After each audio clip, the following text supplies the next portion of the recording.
Most years begin with events around the cathedral, and 2013 was no exception. The wedding show has been a feature of the calendar, and despite heavy overnight snow in 2013, I don't know if you remember that, hundreds still travelled to Ripon for the show, which is a collaboration between Ripon Cathedral Development Campaign, the Wedding Affair, and Britain Does Vintage. Candlemas has also become a great tradition and a major service of the cathedral, with thousands of candles and tea lights lighting the cathedral for a spectacular service. And Ripon Cathedral put farming at the centre of its worship on Plough Sunday in a special service. A tractor and a plough were driven to the cathedral. Plough parts were placed on the altar and symbolically blessed as prayers were said for the future of the rural economy. The Plough Sunday service included representatives of the Young Farmers, the Royal Agricultural Benevolent Institution, and the Chief Executive of the Yorkshire Agricultural Society. And there was a welcome to several new faces taking on new roles at the start of the year. At the Cathedral, Canon Elizabeth Sewell, who is pictured there, with young supporters at her service of collation and her installation as Canon Educator, having been rector of Knaresborough before her move. And it was the venue for Ros Dobbin to become the new president of the Mothers' Union, pictured with, on the right, the president of the Worldwide Mothers' Union, Lynn Temby. Ros said that this encouraging of the organisation, one of her priorities would be encouraging the organisation to grow. The new Bishop of Beverley, Glyn Webster, was ordained a bishop at a special service in York Minster by the Archbishop of York, and later in the spring he was welcomed at Ripon Cathedral. Bishop Webster was previously Canon Chancellor at York Minster, and he succeeds the Right Reverend Martin Jarrett in this role. And on February the 1st, Nicholas Henschel, Vicar of Christ Church Harrogate, was welcomed to become, in addition, the acting Archdeacon of Richmond. Nicholas had been in Harrogate since 2008 and took on the role until his move last month to become the Dean of Chelmsford. That was the start of the year, but there were momentous events to come, and I'm going to hand over to Bishop James to take us through one or two of those. John, thank you very much indeed. It's an event, of course, of sadness and lament that we lost Keith Jukes in this year. You're going to have one or two pictures of Keith in characteristic modes. I was privileged to launch a book on public theology at the Wilfrid Lectures just the other evening, and I was delighted to see the dedication in the book, which read Keith Michael Jukes, Dean of Ripon, 2007 to 2013, priest, pastor, and friend. And I think that kind of sums up, and not least, the fact that he was a friend to so many people. So a few photographs, but many memories, and a tremendous legacy. The projects seen through or dreamed, the challenges faced, and above all, the people who have been touched, inspired, encouraged, and not least through those wonderful stories that he told. We look forward to the announcement of a new dean, either next week or the week after, but the last one will never be forgotten. And meanwhile, as John has said, we celebrate the ministry of our cathedral as a place of welcome and worship, a welcome and a worship that people all across the country speak about when they say they've been to Ripon. I'm being given signposts to move on. The new diocese, we've prayed for it already, now under 2 months away. One of those endless meetings, it seemed like a long process to get us to the point. And some of the prime movers. There's Professor Hilary Russell, there's Jonathan Neil Smith, who's the Secretary of the Diocese Commission, and of course our own Bishop John, who, as we all know, saw this as the way forward and was a strong promoter and encourager of it. The General Synod, there's a new one, I haven't seen that one. The General Synod, and an amazing speech from Ruth Hind. I don't know whether it was the maiden speech. It was the maiden speech, and it was such a good speech, such a quality speech that we honour her for that, not least because of seeing the opportunities of focusing upon the specialities of each area. So, for instance, the Ripon Episcopal area and the rurality with which it will be concerned. The programme manager, a reminder of both John Tuckett's role and of the huge task of transition management, which he has been seeing through. And then we've already welcomed him, our new Archdeacon of Richmond, to be the Archdeacon of Richmond and Craven. I'm looking forward very much to the partnership with Paul in the Richmond and Craven Archdeaconry of the Ripon Episcopal area.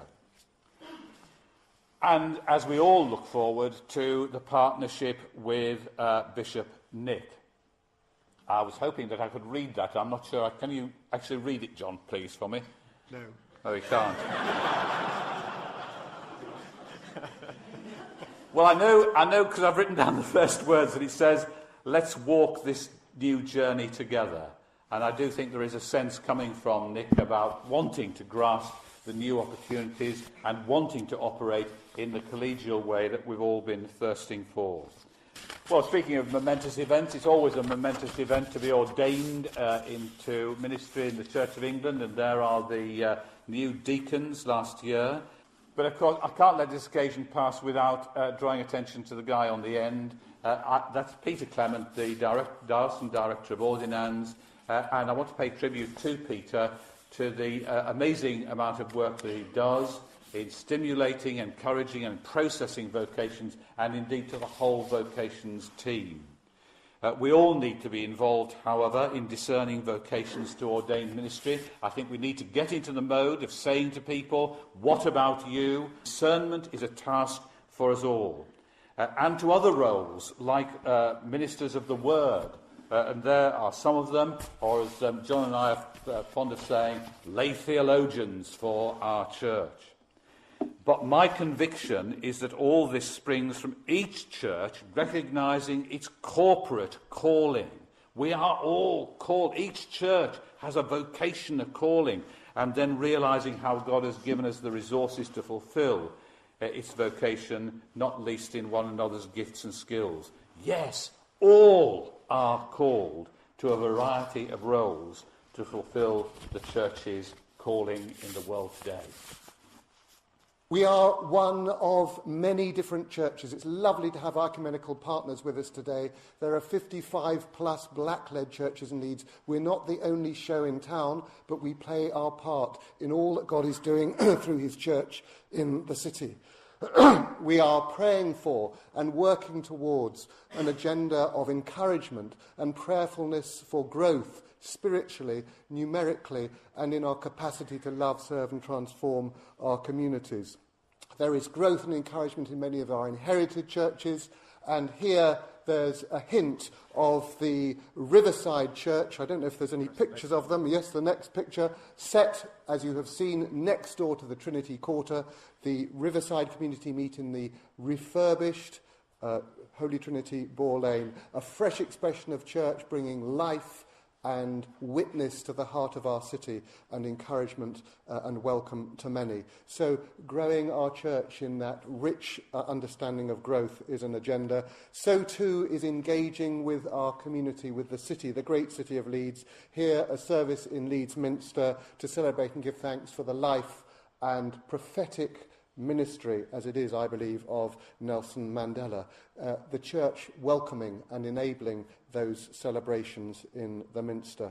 So engaging with our communities is crucially important. But Ambition for Mission reminded us that there has to be an intentionality about our mission, a reflectiveness in who we believe we are being called to be, what God is calling us to do in our own place. And this was an evening we shared together on a very hot July day. Can you remember that hot day? Maybe one or two of us were there. An Ambition for Mission evening, sharing stories of life, faith and encouragement from inherited churches across the city. A really encouraging evening we shared together. And finally, in Leeds, a reminder of our Bishop John, who in his 13 years among us was passionately concerned for Leeds, and who I think I'd want to pay tribute to, Catherine Fitzsimons, have given the church a profile in the city, a legacy we want to build on in the future, and we will welcome Bishop Nick as a focus of that ministry as we look to the future. Enough of Leeds, and now the Richmond Archdeaconry. Well, from my vast knowledge of what happened in Richmond Archdeaconry last year, just a few snapshots and highlights. First of all, a reorganisation of parish boundaries in Harrogate, which has meant that Mark Carey can be set free to carry on with the Kairos mission development. That's the first one.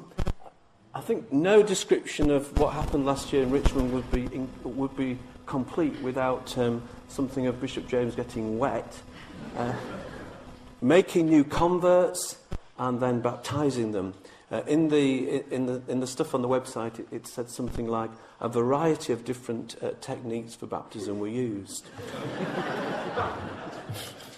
Let's move on. I think this is a bit of repetition actually. The wedding fair at Ripon Cathedral. It really is important that we continue to highlight church as the place to get married, and to use that opportunity to give couples the chance to think about the place of God in their lives together. Now then, what's that? The Great Yorkshire Show, yeah, that's right. Again, the church getting involved in the community, and having a significant profile in the world. And then finally, a church getting involved in the local community. Spennythorne, St Michael's Church, Spennythorne, hosting the local library. Perhaps I could just say that having effectively been in this job 5.5 weeks, one thing that I have noticed, and I guess this probably did grow last year, 2013, is the number of places where worship is being led by lay people. And what this report from Anecdote to Evidence about church growth says, lay people, i.e. those who've not been licensed officially in the diocese, but are nevertheless being set free at a local level to lead worship from time to time. And I see that as an important step in growing the church in our rural Richmond Archdeaconry. Thank you. Well, good morning, everybody. Adrian Orker, Director of Mission Resourcing. First of all, working with the other environment officers from the North East and the Yorkshire Diocese, this short DVD was produced, Our Hope for God's Creation. And this gave examples of churches across the region who are engaging in the care of God's creation in so many imaginative ways. This DVD was sent to all parishes. I hope you've had a chance in your parish to look at this DVD and the study course that goes with it. And if not, please do think about using this sometime.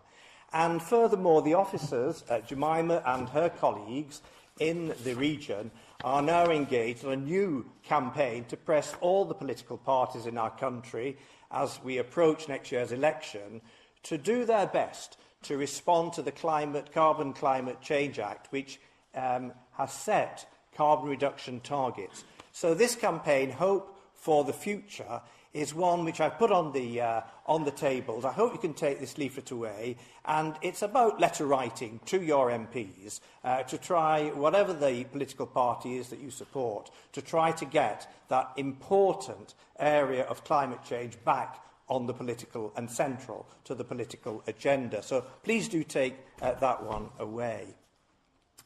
Our children and young people's officers have continued the vital work of ensuring that children are not the church of the future, but are the church of today. And in today's gospel, in the Eucharist later, we will be reminded of that centrality of children in the kingdom of God.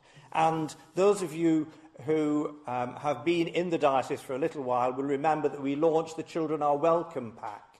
That was an important piece of work that our children's officers did. And I hope that, again, that's something that you can use in your parishes. Thirdly, and this is a tribute to the work of Liz, who retired from training development officer work last year, You must be the change if you wish to see the world changed. That famous quote from Mahatma Gandhi. And this programme, Agents for Change, was all about trying to produce for parishes resources to help people in parishes respond to the world of change. We've just voted on an important change today, but that change has got to be owned, hasn't it, by people in our parishes, and how we equip people to live in a world and a church which is changing. So again, I hope you've had a chance to use the DVD in your parishes, and if not, maybe here's an encouragement to do so. I remain convinced, and I know many others do, that the offering of our worship Sunday by Sunday is can be one of the most converting experiences for people, or not. And with this in mind, Andrew Torn, my colleague, Director of Training, and I, we organised a morning where 8 different workshops were on offer, ranging from, for example, how we tap into the new hymns and songs and use those, to how we use multimedia in our worship, and other workshops. And we were delighted with the response when over 90 people came to that morning here in St Aidan's. Today we formally welcome, and I won't say too much now because Bishop James is going to do the welcome, Tessa Gilling, who is employed by Prospects to help our churches be more friendly and accommodating for people with learning difficulties. Andy, our rural officer, he's the one I think on the right of the picture, has been working on a new rural strategy aiming to highlight the needs and opportunities of our parishes in the rural parts of the diocese, as Paul has just indicated. And that piece of strategy should stand us in good stead as we move into a new diocese. I had a recent meeting with all the rural officers from the 3 dioceses, and it's fascinating to discover some of those areas of West Yorkshire which we're going to have to look at in terms of their needs as rural parishes. And finally, as we look ahead to June the 14th, when the centre of Harrogate will come alive with examples of how churches are doing mission, from Sweaty Church to Fair Trade Church, from Green Church to Cafe Church. And Karen and her team need all the support and the prayers for what should be a really good big day out to rival the big night out. So I commend all those different aspects of mission to you this morning. I feel a bit of a fraud, really, because I only took over this role of acting chair of the Board of Education in January from Nigel Greenwood, who really should be giving this report. But thank you, Nigel, for all the work that you've done. One of the highly significant things that happened this year was the retirement or the resignation from the Director of Education from Clive Sedgwick, and we thanked him sincerely for the huge amount of work he did, particularly to bring the 2 boards together of Bradford and Ripon and Leeds. So we thank Clive, and it was certainly a significant time for us in education. We welcomed Richard Noak, who is on secondment from York St John, to lead the work with Bradford and Ripon and Leeds for the next year. Obviously, we're in a time of change. What we do with our boards, Wakefield, Ripon and Leeds and Bradford, and that's all in the melting pot at the moment. But we're delighted to welcome Richard, who has a wealth of experience in terms of education, having come from York St John University. So much has happened in terms of school development, and I just won't go into all that because many of you will understand how much goes on. But we do continue to maintain very strong links overseas. We have our links with Sri Lanka, which we're delighted, and links with Kenya, and these schools really do benefit from that, as do the schools in the other countries. And this interchange is really very important. Delighted to say that the British Council has now begun to contribute again so that some of our schools can get involved yet again, particularly with our links in Sri Lanka. The Education Conference, that was something that has happened year by year, and it really does bring up all the various issues that we have to face in education today. Thank you. It would be remiss of me not to mention the Tour de France. Early on last year, Welcome to Yorkshire was holding meetings to encourage businesses and organisations to get involved and to publicise things. Bishop James wrote to the churches, and a group of cyclists went around the churches from St Mark's Harrogate, and then in Christchurch in September, 200 people came to show their enthusiasm. So I think churches are stepping up to the plate on this one. We can look at hospitality, holding special events. There's now a special website, Le Church Le Tour. I know it's not French really, but it's the best I can do. Bikes of different sorts have been touring the diocese, and we welcomed a group of motorcyclists who went round the cathedrals of the diocese and raised awareness of the new diocese.